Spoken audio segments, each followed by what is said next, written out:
सब तैयारियां हो चुकी हैं, चलो शुरू करते हैं।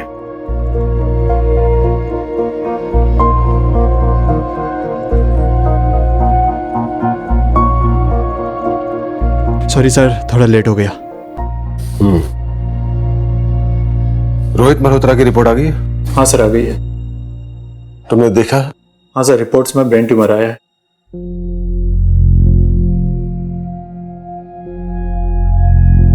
ऑपरेशन लेट करो। लेकिन सर, मैं कैसे कर सकता हूँ सर? एमएस किया है ना, तो कहीं तो शुरुआत करनी पड़ेगी।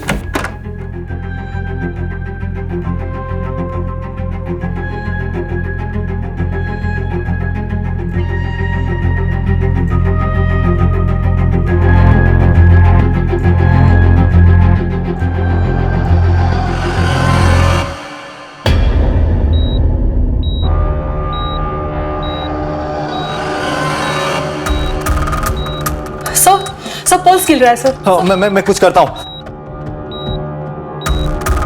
सर, मैं डॉक्टर प्रफुल्ल को बुलाती हूँ। हाँ, जल्दी बुला के ले आओ। Doctor Praful, doctor Praful.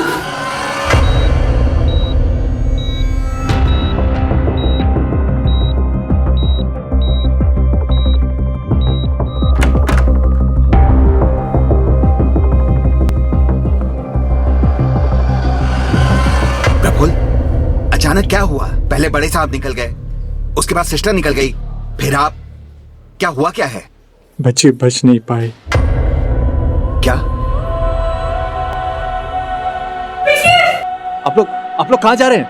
आप लोग ठीक है, आप लोग वहाँ नहीं जा सकते, आप लोग बाहर जाइए। आप लोग सब बाहर निकलिए, आप यहाँ नहीं रुक सकते। आप लोग सब बाहर निकलिए। इतना छोटा सा ऑपरेशन था, मर कैसे सकते हो? डॉक्टर, तुझको तो आज मैं छोड़ूंगा नहीं, काट डालूंगा उससे।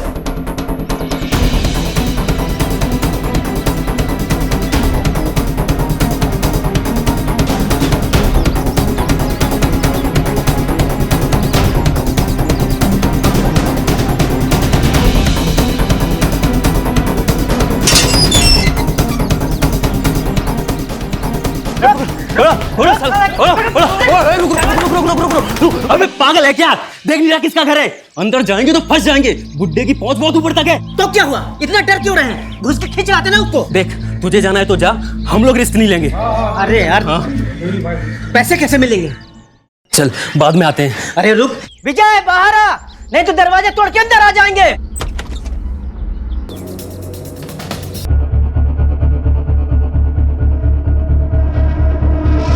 क्या हो रहा है यहाँ पर? शास्त्री जी, आपके दामाद विजय ने हम लोगों से लाखों रुपए लिए और अब वापस नहीं कर रहा है। हाँ, बिल्कुल नहीं दे रहा है वो। और शांति रखिए, मैं विजय को लेके आता हूँ, लेकिन तब तक आप सब लोग शांति से खड़े रहेंगे, कोई हंगामा नहीं। माँ जी, प्लीज बाबूजी को समझाइए ना, इस बार पैसे दे दे, मैं जल्दी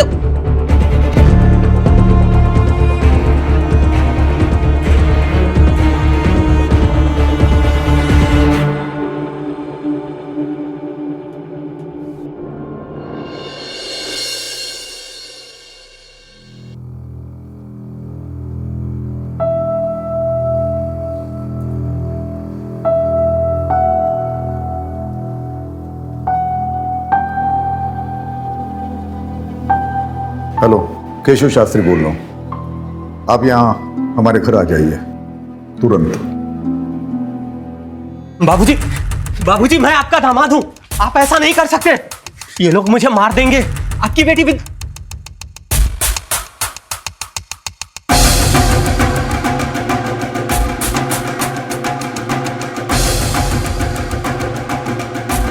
सुन, मेरा दामाद होने के नाते तुझे एक शरीफ और जिम्मेदार इंसान होना चाहिए था, और तू एक नंबर का धूर्त और धोखेबाज आदमी है, जिसकी सजा तुझे मिलनी चाहिए। ले जाइए इसे।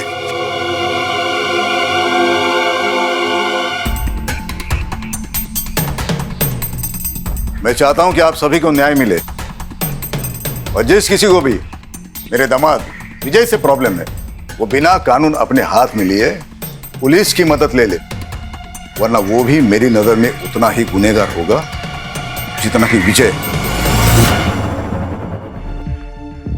बाबूजी, बाबूजी, आपने ये सही नहीं किया। विद्या अपने बाबूजी से ऐसे बात करते हैं? विद्या, सही क्या है गलत क्या है तुमसे सीखने की जरूरत नहीं है मुझे। और बाबूजी ने वही किया जो एक शरीफ इंसान को करना चाहिए। मक्खन लगाना बंद करो। अगली बारी तुम दोनों की। तुम्हें क्या लगता है मुझे पता नहीं कि मेरी गैर मौजूदगी में तुम दोनों मेरे दवाखाने में क्या करने जाते हो? सारे पेपर्स मैंने ऑडिट के लिए भेज दिए हैं। ऑडिट का रिपोर्ट आएगा तो तुम दोनों को भी भेज दूंगा जेल में हवा खाने के लिए।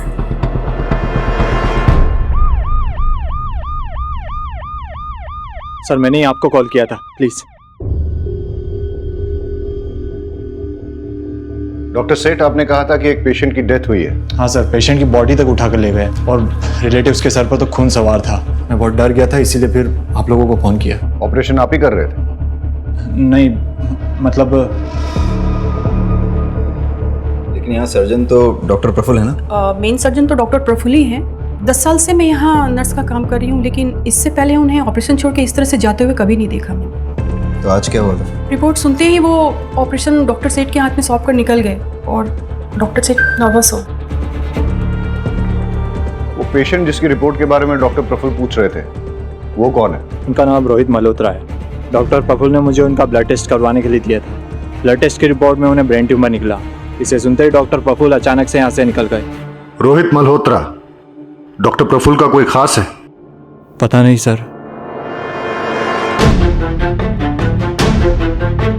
डॉक्टर प्रफुल्ल एक रैंडम आदमी रोहित मल्होत्रा, उसकी रिपोर्ट्स के बारे में जानने के बाद एक 5 साल की बच्ची को चलते हुए ऑपरेशन के बीच छोड़कर चले गए। पता करो ये रोहित मल्होत्रा कौन? रहीमी, डॉक्टर प्रफुल्ल के कॉल डिटेल्स निकालो और लोकेशन ट्रेस करने की कोशिश करो। और ये आदमी जो डॉक्टर प्रफुल्ल के पीछे भागा है, पता करो कौन है। Okay sir. Sir, doctor Praful के लैंडलाइन फोन के लास्ट डायल नंबर के मुताबिक उन्होंने न्यूरोलॉजिस्ट डॉक्टर मीनल शाह से कांटेक्ट किया था। जब हमने मीनल शाह से बात करने की कोशिश की, उन्होंने पेशेंट के बीच की कॉन्फिडेंशियलिटी का हवाला देकर हमसे बात करने से मना कर दी। रोहित मल्होत्रा की रिपोर्ट्स मिली? हॉस्पिटल के सारे कंप्यूटर्स चेक करो। पेशेंट रिकॉर्ड्स में कहीं ना कहीं जरूर कुछ मिलेगा। ये आप क्या कह रहे हैं? ऐसा पहले कभी नहीं हुआ। ऑपरेशन छोड़ के बीच में वो कभी नहीं गए। वो कल रात से गायब है। आपने उन्हें एक भी बार कॉल नहीं किया या उन्होंने भी आपको कांटेक्ट नहीं किया? क्योंकि ये नॉर्मल है सर। पिछले 2-3 महीने से वो काफी बिजी चल रहे थे और कई बार तो 2-3 दिन तक वो घर भी नहीं आते थे। हमारी तो फोन पर भी बात नहीं होती थी। डॉक्टर प्रफुल्ल किसी प्रॉब्लम में थे? कोई टेंशन, कोई स्ट्रेस? नहीं सर, ऐसी तो कोई बात नहीं थी। अच्छा, आप उनके किसी पेशेंट रोहित मल्होत्रा के बारे में कुछ जानती हैं? रोहित? नहीं सर। Hello sir.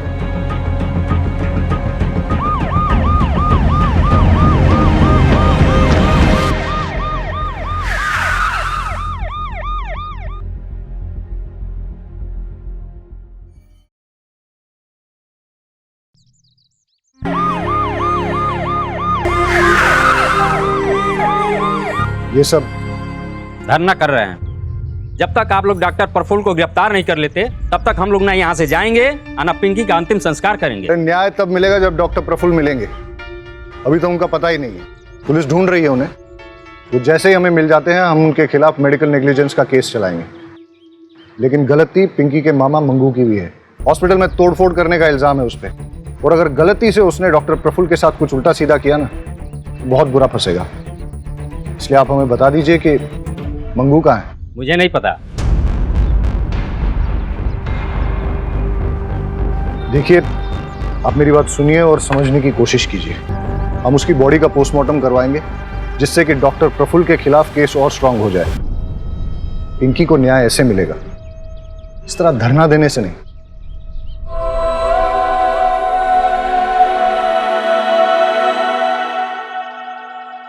गांव वालों पे नजर रखो।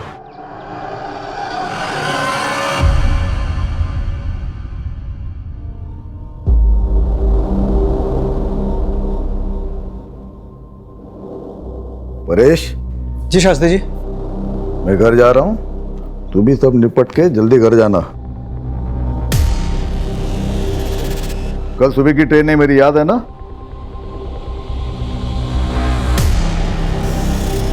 जी शास्त्री जी। हाँ, एक मिनट अभी लेता हूँ। नमस्ते। वैद जी देखिए ना, केवल लगवा लिया, दुकानदारी बढ़ गई, लोग आने शुरू हो गए। बढ़िया है, बस इसी तरह तरक्की करो। मेरी शुभकामनाएं तुम्हारे साथ है।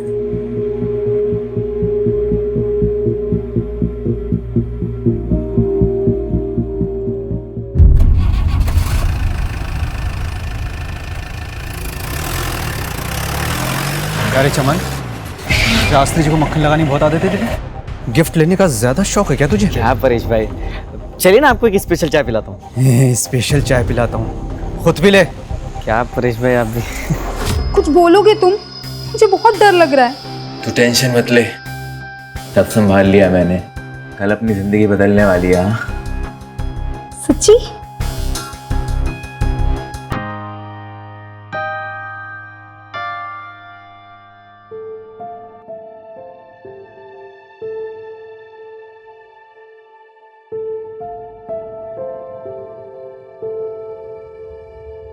बाबूजी, आपसे कुछ बात करनी है। तुम्हें पता है ना, इस रूम में किसी को भी आने की इजाजत नहीं है। बाबूजी, आप प्लीज विजय को छुड़वा लीजिए, प्लीज। चलो चलो यहाँ से बाबूजी, बाहर चलो। बाबूजी मेरी बात तो सुनिए। बाबूजी प्लीज मैंने मेरी बोला बात बाहर सुनिए। जाओ।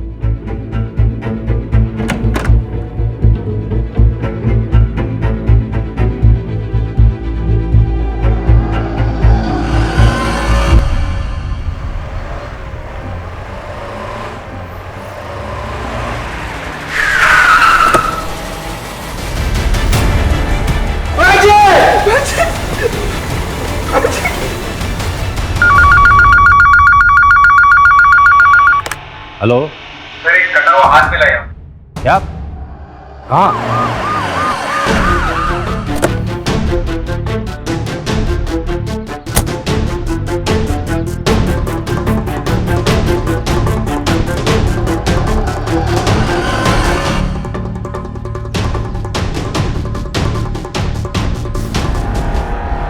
फॉरेंसिक को बुलाओ। जी सर। कट को देखकर ऐसा लग रहा है कि हाथ को किसी घरेलू हथियार से काटा गया है। मतलब इरादा चोरी का नहीं था।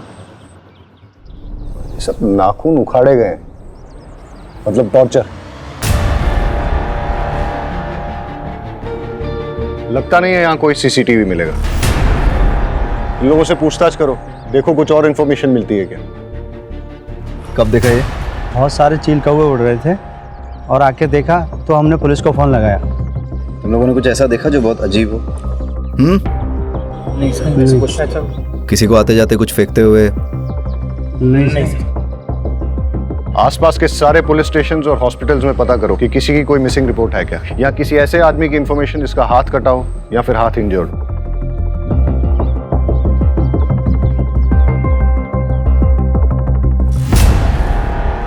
डॉक्टर प्रफुल्ल की कोई लीड? नहीं सर, डॉक्टर प्रफुल्ल ने अपनी वाइफ से कांटेक्ट किया, ना किसी जानने वाले से। उनका नंबर भी ट्रेसेबल नहीं आ रहा। और मगनू? सर उसके बारे में भी कुछ पता नहीं चल पाया सर। हो सकता है मंगू ही डॉक्टर को उठा ले गया हो। किडनैप? लेकिन अभी तक कोई रैंसम कॉल आया नहीं। वाघेला सर, हॉस्पिटल की इन्वेस्टिगेशन से कोई लीड मिली? यस सर, 2 बातें निकल के सामने आई सर।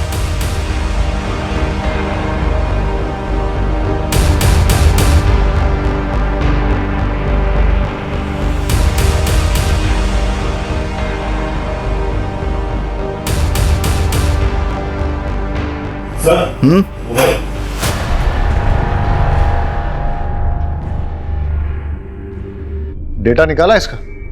सर फोन में 256 बिट इंक्रिप्शन है, लेकिन हम क्रैक कर लेंगे। सर एक बात और, रोहित मल्होत्रा की रिपोर्ट्स की हार्ड कॉपी तो नहीं मिली, लेकिन लैब के कंप्यूटर से कुछ हाथ लगा है।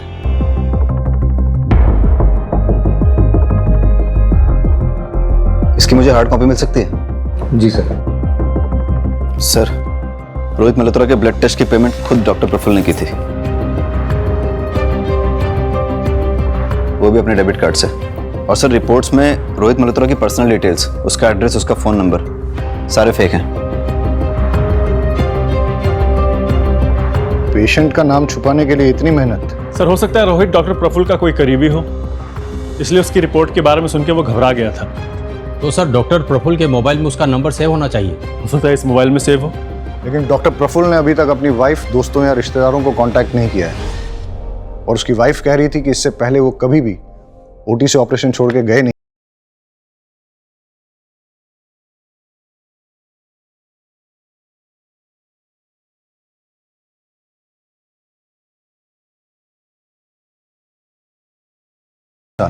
दोनों का ब्लड ग्रुप AB नेगेटिव और ये डॉक्टर प्रफुल्ल के मोबाइल के लास्ट 3 डिजिट्स 436,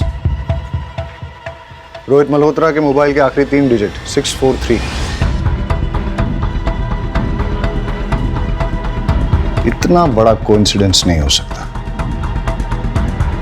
डॉक्टर प्रफुल्ल और रोहित मल्होत्रा का DNA मैच करके देखो। अगर मैच नहीं होता है तो फिर रोहित मल्होत्रा को ढूंढना पड़ेगा। मैच हुआ तो डॉक्टर प्रफुल्ल ही रोहित मल्होत्रा है और उसे ब्रेन ट्यूमर है।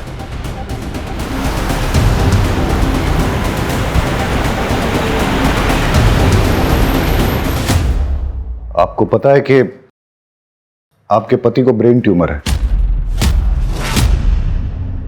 क्या? ये आप क्या कह रहे हैं? आपको कैसे पता? डॉक्टर प्रफुल्ल ने रोहित मल्होत्रा के फेक नाम से एक ब्लड सैंपल टेस्ट करवाने के लिए दिया था।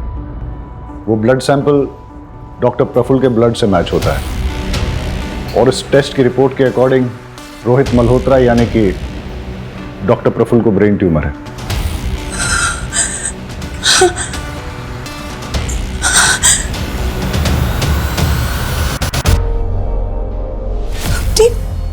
बीमारी तक मुझसे छुपाने लगे। पहले ऐसे नहीं थे, सब बताते थे मुझे, बहुत प्यार करते थे। पता नहीं क्या हो गया, क्यों? आप प्लीज उन्हें ढूंढिए, प्लीज। आप चाहे ना माने पर वो बुरे इंसान नहीं है। आप प्लीज उन्हें ढूंढ दीजिए, प्लीज प्लीज।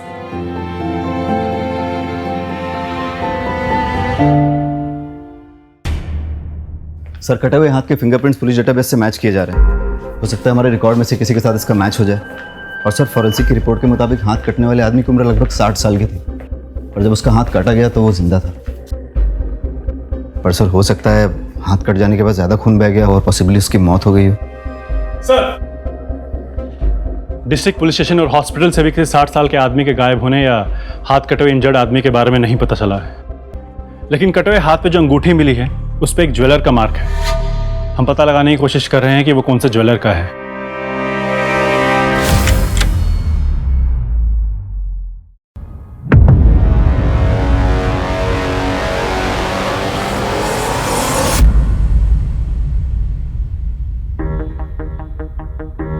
परेश भैया, ये सब दवाखाना कैसे हो गया? तू निकल यहां से। मैंने तुझसे कहा ना, निकल यहां से। चल निकल यहां से।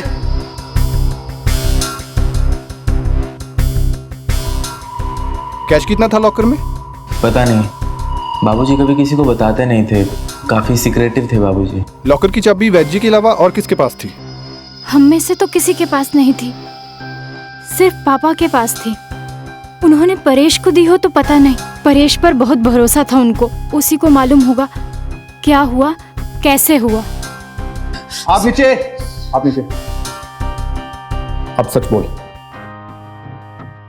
सर मैं सच ही बोल रहा हूँ सर, मेरा विश्वास कीजिए। मेरे पास तिजोरी की चाबी नहीं थी। तिजोरी की चाबी सिर्फ वैद्य जी के पास थी। मेरे पास तो सिर्फ क्लिनिक की चाबी है। जब तूने देखा कि क्लिनिक में चोरी हो गई है तो तूने तुरंत फैमिली को फोन करके कांटेक्ट नहीं किया? बात यह है सर कि वैद्य जी ने मुझसे कहा था कि फैमिली के किसी भी मेंबर को क्लिनिक के आसपास भटकने मत देना, इसलिए मैंने किसी को इन्फॉर्म नहीं किया। ठीक है, हम वैद्य जी को कॉल करके पूछ लेते हैं कि तू सच बोल रहा है कि झूठ। चल। वैजी का नंबर बोल बोल बोल। वो तो नहीं मिलेंगे सर। क्यों? क्योंकि सर वैजी किडनैप हो चुके हैं और मेरी आंखों के सामने उनका तूने रिपोर्ट नहीं की? वो लोग भाग गए सर। कौन सी गाड़ी थी और नंबर क्या था? मुझे कुछ याद नहीं सर। उस समय मेरा दिमाग सुन्न हो गया था, मैं कुछ देख और समझ नहीं पाया, मुझे कुछ याद नहीं सर। हाँ, गाड़ी छोटी थी, मतलब कार थी, इतना मुझे याद है।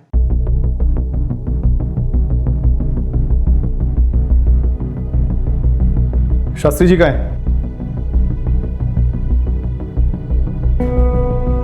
कॉन्फ्रेंस के लिए गए हैं इगतपुरी। अच्छा, अगर मैं कहूं कि वो वहां पे पहुंचे ही नहीं है। 2 दिन हो गए आपके पापा को घर से गए हुए, लेकिन आपने एक बार भी उनको कांटेक्ट करने की कोशिश नहीं की। आपको ये भी मालूम नहीं है कि वो वहां पहुंचे भी हैं कि पहुंचे ही नहीं है। कैसी फैमिली है आपकी?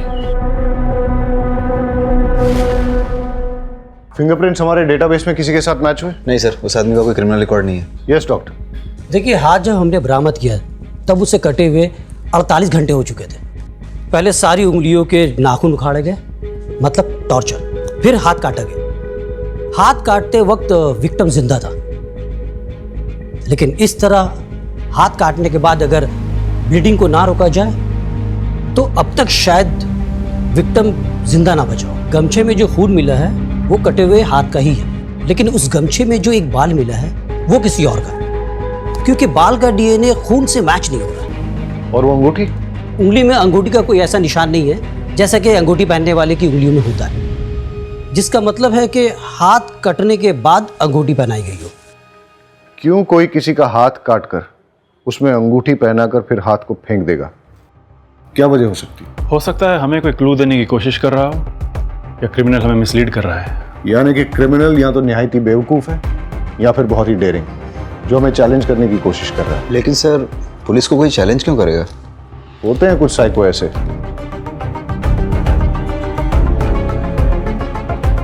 वागेला सर, इस अंगूठी के ट्रेडमार्क से पता करो कि ये किस ज्वेलर की है, और पता करो किसने खरीदी और कब खरीदी। ठीक है sir. Thank you doctor.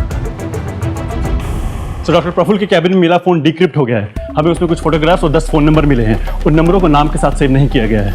Interesting. पता करो ये 10 फोन नंबर किसके नाम पे रजिस्टर्ड हैं और इन सब से कांटेक्ट करो। और ये जो फोटोग्राफ्स हैं वो किसके हैं? सो डॉक्टर प्रफुल्ल के और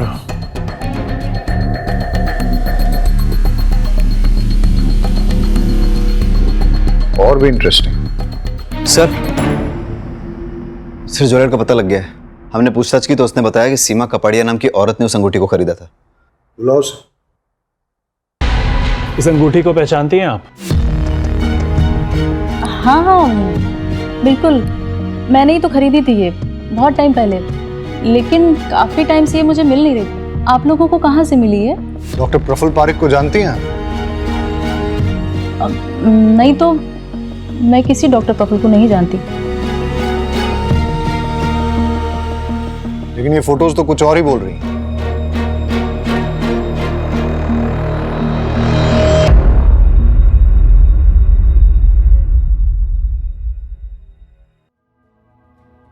एक्चुअली सर, मैंने ही ये अंगूठी प्रफुल्ल को दी थी। वो कॉलेज टाइम में हम साथ थे, हमारा अफेयर चल रहा था। लेकिन कुछ टाइम बाद मेरी शादी मिस्टर कपाड़िया से हो गई और प्रफुल्ल की भी शादी हो गई, लेकिन हमारा मिलना जुलना अभी भी जारी था। लेकिन आपने डॉक्टर प्रफुल्ल को पहचानने से भी इनकार क्यों किया? प्रफुल्ल कुछ टाइम पहले से मुझसे पैसे मांगने लगा, कह रहा था कि उसके हॉस्पिटल में कुछ लॉस चल रहा है। मैंने स्टार्टिंग में तो पैसे दे दिए, लेकिन वो मुझसे बार बार पैसे मांगने लग गया। जब मैंने मना किया तो मेरी कुछ फ़ोटोज़ उसके पास थी, मुझे ब्लैकमेल करने लग गया। तो फिर आपने क्या किया? मैं क्या करती सर, किसी ना किसी तरह पैसे का अरेंज करके उसको देती रही, लेकिन उसकी डिमांड्स बढ़ती जा रही थी। इसलिए आपने उसको गायब करवा दिया या फिर मार ही दिया? नहीं नहीं, बिल्कुल भी नहीं सर। सर मैंने ऐसा बिल्कुल नहीं किया है सर, ट्रस्ट मी, मैंने कुछ भी नहीं किया सर, कुछ नहीं किया। अंगूठी तो डॉक्टर प्रफुल्ल की ही है और कटा हुआ हाथ किसी और का है। दोनों में कोई ना कोई कनेक्शन तो होना चाहिए। कैसा कनेक्शन सर? आपको लगता है ये हाथ काट कर डॉक्टर प्रफुल्ल ने डंप किया है? पाठक, डॉक्टर प्रफुल्ल के गायब होने से पहले वो हाथ काटा गया है, और डॉक्टर प्रफुल्ल किसी का हाथ काट के उसे अपनी अंगूठी क्यों पहनाएंगे? वो अपने ही खिलाफ कोई क्लू क्यों प्लांट करेंगे? हो सकता है कोई ऐसा तीसरा आदमी हो जिसका इन दोनों के साथ कनेक्शन हो।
गाना चुप, रोना गाना बंद कर। ये बता डॉक्टर प्रफुल्ल कहाँ है? मुझे कुछ नहीं पता। बता, बोल। मैं तो आपके डर के वजह से मैं चुप रहा था साहब। मेरे पास खाने के भी पैसे खत्म हो गए थे साहब, इसलिए मैं गाँव पैसे लेने गया था। तू बताता है डॉक्टर प्रफुल्ल कहाँ है या दुए? साहब मुझे नहीं पता साहब, पता होता तो मैं खुद ही उसको मार देता। अब तक आपको उसकी लाश मिल चुकी होती साहब। साले की किस्मत बहुत अच्छी है, उस दिन बच के भाग गया मेरे हाथों से साहब। अरे तो यहाँ सब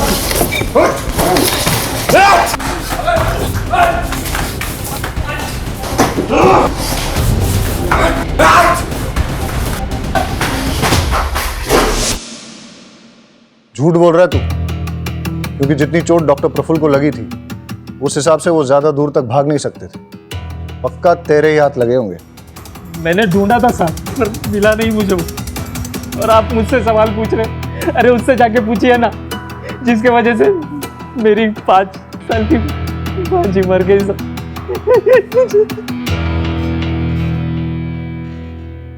देख, उसकी वजह से उस डॉक्टर पर मेडिकल नेग्लिजेंस का केस बनता है और ये बात पोस्टमार्टम रिपोर्ट से साफ हो जाती है कि पिंकी की मौत डॉक्टर की लापरवाही की वजह से ही हुई थी। लेकिन तू इससे ये मत समझना कि डॉक्टर के गायब होने के केस से तू भरी हो जाएगा। डॉक्टर के साथ मारपीट और हॉस्पिटल में तोड़फोड़ करने के चार्ज में अंदर करो इसे। छोड़ो, चल।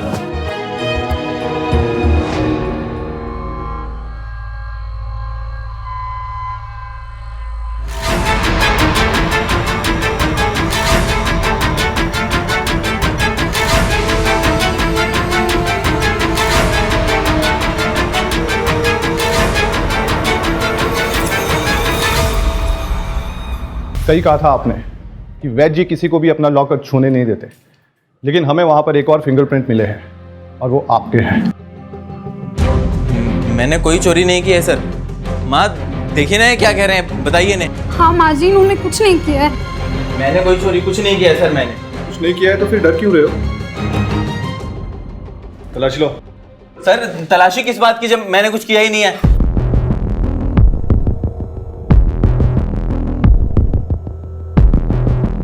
सर आपको जरूर कोई गलतफहमी हुई है, आप मेरी बात समझने की कोशिश कीजिए। मैं आपको ये देखिए इसकी अलमारी से क्या मिला है।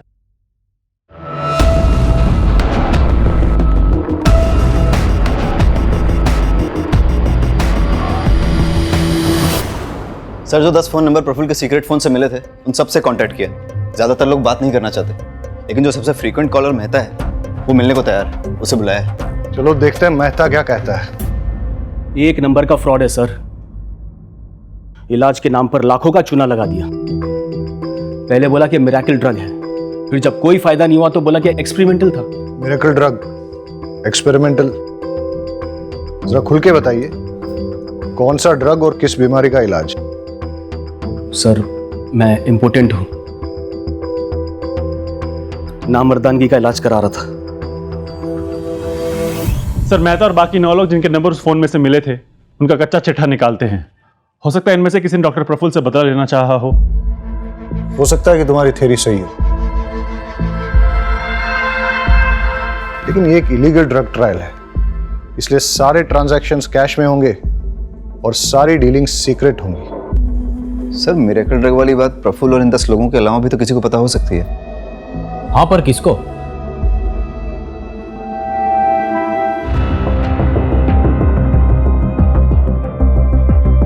वो 10 आदमी जिन पे ये ड्रग एक्सपेरिमेंट चल रहा था, उनमें से किसी ने भी डॉक्टर प्रफुल्ल या आपको कोई धमकी वगैरह दी?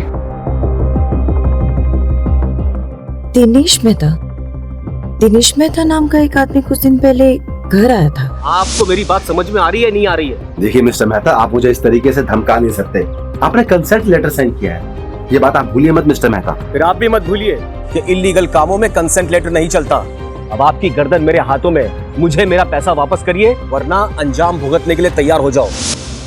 प्रफुल्ल ने क्या कुछ नहीं किया पैसे कमाने के लिए, पर क्या मिला इस पैसे से? सब बर्बाद कर दिया, कुछ नहीं बचा है। डॉक्टर प्रफुल्ल ने आपके नाम पे 5 करोड़ की इंश्योरेंस पॉलिसी ली है। आप कहना क्या चाहते हैं? कुछ नहीं, मैं सिर्फ इतना याद दिला रहा हूँ कि उनके जाने के बाद भी आपको पैसों की तंगी नहीं होगी। 5 करोड़ रुपए बहुत होते हैं। आप मुझ पे शक कर रहे हैं? जब तक हमें किसी के खिलाफ कोई ठोस सबूत नहीं मिल जाते, तब तक हमारे लिए सब सस्पेक्ट है।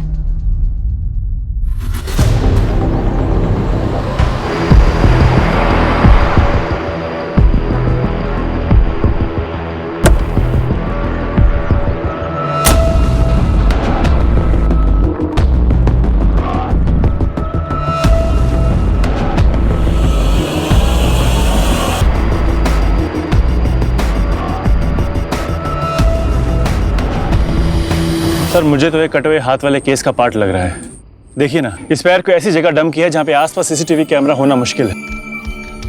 वागेला रहीमी, आसपास चेक करो, कुछ और क्लू मिलता है क्या?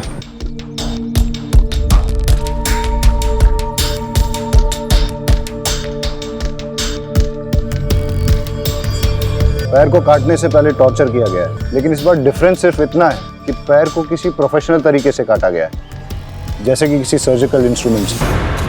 और अब की बार गमछे में नहीं। हो सकता है कि हम सही हो। ये कटा हुआ पैर और वो कटा हुआ हाथ एक ही बॉडी का हो। डीएनए मैच करा के देखते हैं और देखते हैं कि फॉरेंसिक की इन्वेस्टिगेशन से क्या मिलता है।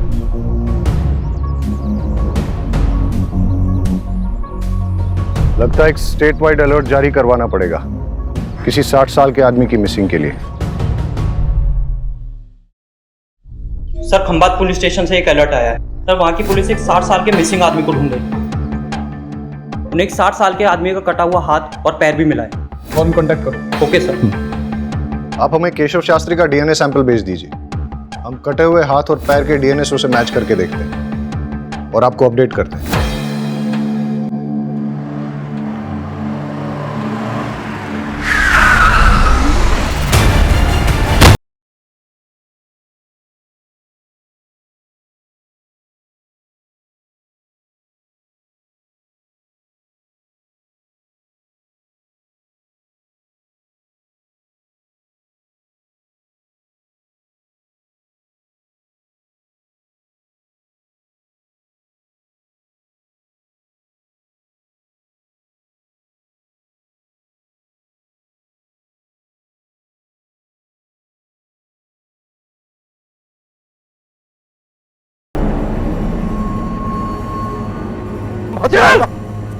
काट साले का फिर ये ले काट, अबे काट ना।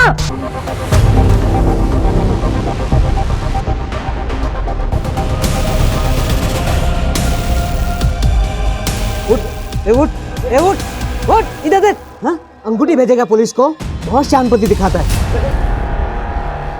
आपने जो डीएनए सैंपल भिजवाया था वो मैच कर गया। इस बार भी पैर काटते वक्त वो आदमी जिंदा था। काटने के लिए बोन सॉ यूज किया गया और एकदम बारीकी से काटा गया जैसा कि कोई सर्जन काटता है, और पैर के अंदर कट लगाकर ये ठूस दिया गया था और इस कपड़े से पैर को बांधा गया था जिसमें ऑर्गेनिक डाई जो कि हैंडलूम में यूज किया जाता है, और पैर के खून में ग्लिटर भी लगा है जो कि सेम ग्लिटर हमें डॉक्टर प्रफुल्ल के नाखून में मिला।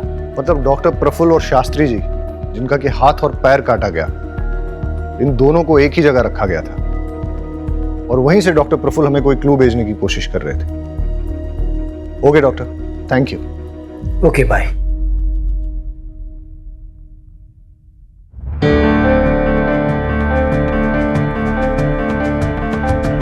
ये बीड्स, हैंडलूम और इस कपड़े में जो ऑर्गेनिक डाई लगी है, ऐसा काम तो आसपास के एरिया में एक ही गांव में होता है। मतलब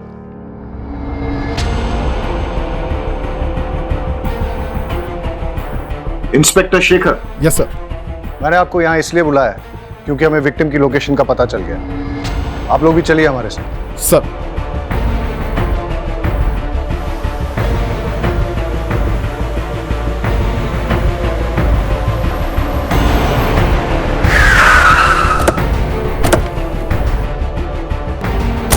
ए, उठ, बता नहीं तो दूसरी टांग भी काट दूंगा। बता। ए, कुत्ता लेके आ। अबे कुछ भी और काटा ना, ये मर जाएगा। साहब हमारे गांव में काम चलता था, लेकिन कोविड की वजह से बंद हो गया है। पास में एक फैक्ट्री है, उधर देख सकते हैं आप। ऐसे नहीं मर सकता। ए, बहुत बड़ा प्लान है मेरा, ऐसे नहीं मर सकता। ए, बेहोश हो रहा, पानी लेके आ। ए, उठ। ए, शास्त्री।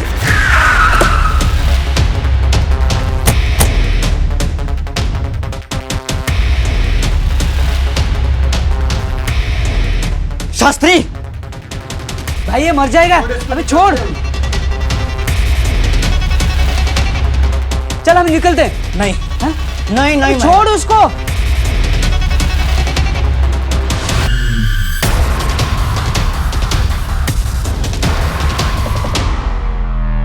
छोड़, अबे चल चल।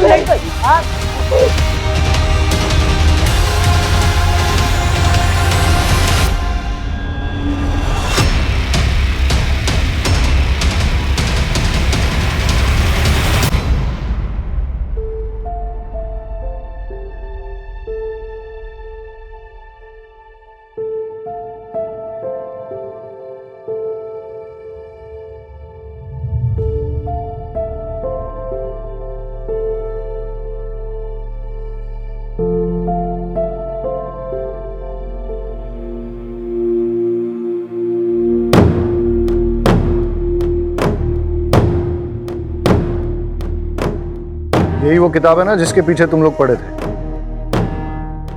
इस किताब में आयुर्वेदिक सीक्रेट्स हैं जिससे कि शास्त्री जी इलाज किया करते थे। तुम लोगों को क्या लगा तुम इस किताब को हासिल करके शास्त्री जी जैसे अमीर बन जाओगे? सब प्लान छोटा नहीं था। ये बुक को पढ़कर हम लोगों को दवाइयाँ बनानी थी, फिर उसे बड़े बड़े कंपनीज में बेचना था। प्लान मस्त था, लेकिन साहब गुस्से में आकर सब गड़बड़ कर दिया चमन भाई ने। पागल हो गया क्या तू? कुछ बताइए।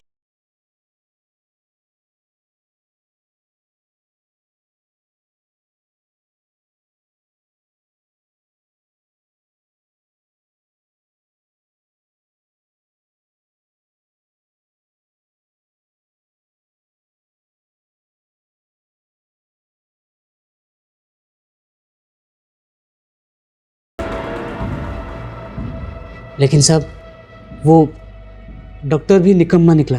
तो इसलिए तुम लोगों ने डॉक्टर प्रफुल्ल को भी मार दिया? मेरे प्लान के बीच में कोई नहीं आ सकता, चाहे वो डॉक्टर हो चाहे शास्त्री।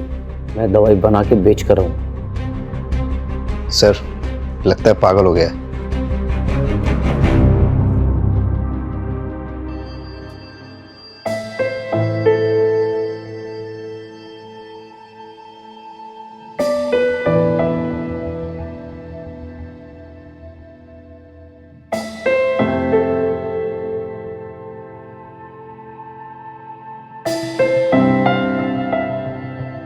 चमन पहले से ही साइको था, लेकिन किसी को इसके बारे में पता नहीं था क्योंकि सबके सामने वो हंसमुख बना रहता था। चमन ने सोचा कि अगर वो किसी तरह से शास्त्री जी की किताब को हासिल कर लेता है तो वो शास्त्री जी की तरह ही संपन्न बन जाएगा। लेकिन उसे यह नहीं पता था कि विद्या को चोरी या जबरदस्ती से हासिल नहीं किया जा सकता। विद्या के लिए गुरु बहुत जरूरी होता है। अगर किसी तरह से चमन को ये किताब मिल भी जाती, लेकिन बिना गुरु के वो उसका कोई फायदा नहीं उठा पाता। लालच से अकल पर पर्दा पड़ जाता है और यही चमन के साथ भी हुआ। इसीलिए अब चमन पर आईपीसी की धारा 326 voluntarily causing grievous hurt through dangerous weapon, धारा 368 किडनैपिंग, धारा 343 रॉन्गफुल कन्फाइनमेंट, धारा 330 और 348 टॉर्चर, धारा 302 मर्डर, इसके तहत चार्जेस लगाए जाएंगे। क्राइम पेट्रोल के ऐसे ही मजेदार एपिसोड्स देखने के लिए हमारे चैनल को सब्सक्राइब करें